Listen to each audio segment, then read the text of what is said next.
সিহার বা যাকে আমরা কালো জাদু বলি, এটা এমন একটা বিষয় যেটা নিয়ে আমাদের মনে অনেক প্রশ্ন, অনেক কৌতূহল। চলুন আজ আমরা নির্ভরযোগ্য তথ্যের আলোকে এই রহস্যটা একটু বোঝার চেষ্টা করি। আচ্ছা, একবার ভাবুন তো, জীবনে একের পর এক সমস্যা আসছে, কিন্তু কেন হচ্ছে তার কোনো কারণ খুঁজে পাওয়া যাচ্ছে না। হয়তো ভালো একটা চাকরি হঠাৎ চলে গেল, সম্পর্কগুলো কোনো কারণ ছাড়াই ভেঙে যাচ্ছে, কিংবা শরীরটা বারবার খারাপ হচ্ছে, কিন্তু ডাক্তাররা কোনো সমস্যাই খুঁজে পাচ্ছেন না। ঠিক এই রকম পরিস্থিতিতেই কিন্তু মনে প্রশ্নটা জাগে, এর পেছনে কি কোনো অদৃশ্য কারণ থাকতে পারে? তো চলুন বিষয়টার একটু গভীরে যায়। এই সমস্যাটা আসলে কি সেটা বুঝতে হলে আমাদের প্রথমে জানতে হবে এটা কিভাবে কাজ করে বলে মনে করা হয়। মানে এর মেকানিজমটা যদি আমরা ধরতে পারি, তাহলে এর লক্ষণ আর প্রতিকার বোঝাটা অনেক সহজ হয়ে যাবে। সহজ কথায়, সিহর বা কালো জাদু হল এমন একটা প্রক্রিয়া যেখানে একজন জাদুকর জিনদের সাহায্য নিয়ে কোনো নির্দিষ্ট ব্যক্তির জীবন, স্বাস্থ্য বা মনের ওপর প্রভাব ফেলে। দেখুন, এখানে মূলত ৩টে প্লেয়ার থাকে। ১ জাদুকর, ২ জিন, আর ৩ যার উপর প্রভাব ফেলা হচ্ছে সেই ব্যক্তি। এখানে একটা জিনিস কিন্তু পরিষ্কারভাবে বোঝা দরকার। সিহুরের প্রভাব মানেই যে সবসময় জিন শরীরে পুরোপুরি ভর করবে বা যাকে বলে পজেশন, তা কিন্তু নয়। অনেক সময় এটা একটা বাইরের প্রভাব হিসেবে কাজ করে। মানে ব্যক্তির সিদ্ধান্ত নেওয়ার ক্ষমতা বা তার পারিপার্শ্বিক পরিস্থিতির ওপর একটা নেতিবাচক প্রভাব ফেলে। পুরো ব্যাপারটা অনেকটা লেনদেনের মতো। জাদুকার কিছু কাজের বিনিময়ে জিনকে দিয়ে তার মিশনটা পুরো করায়। তাহলে আসল প্রশ্নটা হলো, জীবনের স্বাভাবিক ওঠাপড়ার শিহরের লক্ষণের মধ্যে পার্থক্যটা কিভাবে করা যাবে। এই অংশে আমরা ঠিক এই বিষয়টাই আলোচনা করব। লক্ষণগুলো চিনতে পারলে সঠিক পদক্ষেপ নেওয়াটা অনেক সহজ হবে। দেখুন, একই সমস্যা কিন্তু ২ রকম কারণে হতে পারে। ধরুন, চাকরি চলে গেল, এর কারণ হতে পারে দেশের অর্থনৈতিক অবস্থা খারাপ, বা সিভিটা হয়তো যথেষ্ট ভালো ছিল না। এটা একটা স্বাভাবিক কারণ।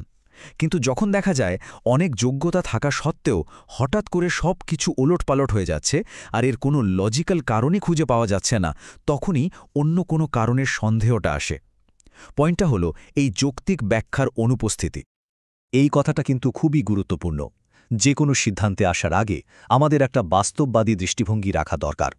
প্রথমে সব রকম স্বাভাবিক কারণ খতিয়ে দেখতে হবে।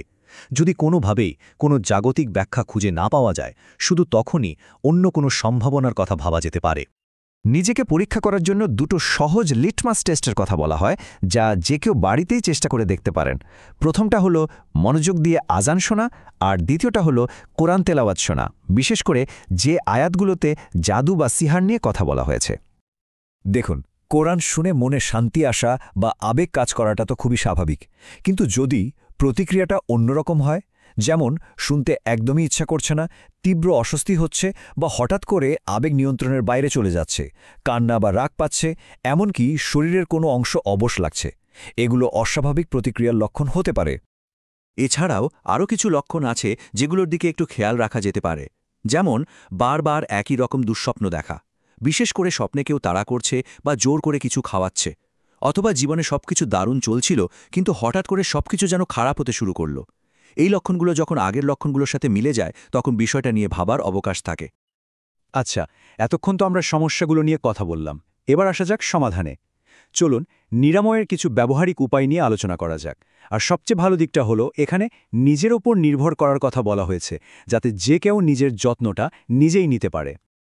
যে কোনো কিছু করার আগে একদম গোড়ার যে বিশ্বাসটা, সেটা হলো প্রকৃত নিরাময় আর সুরক্ষা আসে একমাত্র সৃষ্টিকর্তার কাছ থেকে। কোনো পদ্ধতি বা কোনো ব্যক্তির হাতে নিরাময়ের ক্ষমতা নেই। আমাদের মূল লক্ষ্য হওয়া উচিত তার সাথে আমাদের সম্পর্কটাকে আরও মজবুত করা। তো সেলফ রুকিয়া জিনিসটা আসলে কিভাবে করে? এটা খুবই সহজ একটা পদ্ধতি, যার জন্য কোনো বিশেষজ্ঞের কাছে যাওয়ার দরকার নেই। প্রথমে মনে সৃষ্টিকর্তার কাছে নিরাময়ের জন্য নিয়ত করতে হবে। এরপর কোরআনের কিছু নির্দিষ্ট সূরা, যেমন সূরা ফাতিহা আর শেষের ৩টা সূরা পড়ে নিজের হাতে ফু দিয়ে সারা শরীরে বুলিয়ে নেওয়া যায়, অথবা ১ গ্লাস পানিতে ফু দিয়ে সেই পানিটাও পান করা যায়। এখানে একটা বিশেষ টিপস আছে। কিছু গুরুত্বপূর্ণ সূরা, যেমন সূরা ফাতেহা, এটা ৭ বার পড়ার কথা বলা হয়। ঐতিহ্যগতভাবে এই সংখ্যাটাকে বেশ গুরুত্ব দেওয়া হয় এবং এটা অনুশীলনটাকে আরও কার্যকর করতে পারে। কিন্তু একটা কথা একদম মাথায় গেঁথে নিতে হবে, শারীরিক অসুস্থতা যেমন একদিনে সারে না, আধ্যাত্মিক নিরাময়ের ক্ষেত্রেও সময় আর ধৈর্য লাগে। এটা কোনো ম্যাজিক নয় যে একবার করলেই সব ঠিক হয়ে যাবে।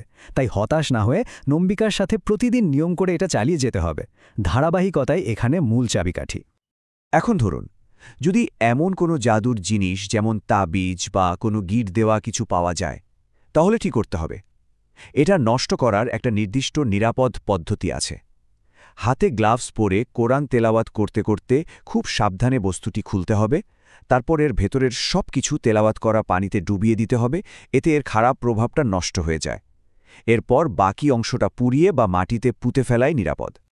তো নিরাময়ের কথা তো হলো, কিন্তু তার চেয়েও জরুরি হলো কিভাবে নিজেকে আগে থেকেই সুরক্ষিত রাখা যায় আর ভুল মানুষের পাল্লায় পড়া থেকে বাঁচা যায়। চলুন এবার আমরা দীর্ঘমেয়াদী সুরক্ষা আর কিছু সতর্ক সংকেত নিয়ে কথা বলি। একটা কথা আছে না, প্রতিকারের চেয়ে প্রতিরোধই ভালো? এখানেও ব্যাপারটা ঠিক তাই। প্রতিদিনের প্রার্থনা আর সৃষ্টিকর্তার স্মরণের মাধ্যমে নিজের চারপাশে একটা আধ্যাত্মিক সুরক্ষা বলয় বা দুর্গ তৈরি করা যায়। এটা ব্যক্তিকে বিভিন্ন নেতিবাচক প্রভাব থেকে সুরক্ষিত রাখতে সাহায্য করে।